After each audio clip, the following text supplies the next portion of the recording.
Hai guys, Assalamualaikum. Abang Kori Oring here. Pening lah aku dengan korang ni. Aduh, wow ter. Hari ni aku balik Lipis balik kampung kejap hari ni. Okey. Hari ni aku daripada Lipis nak balik Bentong, aku singgah sekejap dekat pam minyak Petron kat Lipis tu, kan. Lepas tu sampai ke pam minyak tu ada kereta sebiji kat depan aku ni. Tengok kereta ni Tengok kereta ni. Ada kereta ni sebiji. Aku tunggu punya lama, dalam 3 ke 4 minit lebih kurang lah aku tunggu. Sebab sebelah sini penuh ada trailer lah, ada apa lah sebelah sini kan. Tunggu lah. Tunggu lama betul. Aku reverse kereta, aku parking sebelah lain. Parking sebelah sini pula.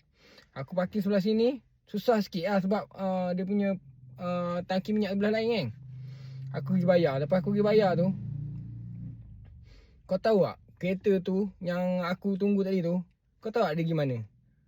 Dia pergi beli membelah. Tahu dia pergi beli belah dalam Petron.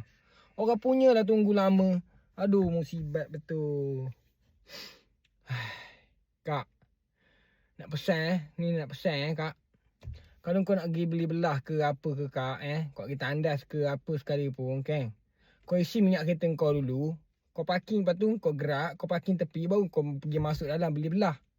Ni orang tunggu punya dah lamanya. Aduh lah, kau tak tahu kadang-kadang orang datang nak isi minyak tu, orang ada hal nak cepat lah, nak apa, boleh pula orang tunggu kau lama-lama. Kau boleh pergi beli belah kat dalam tu. Aduh, aku tak tahulah otak kau tinggal kat mana kak.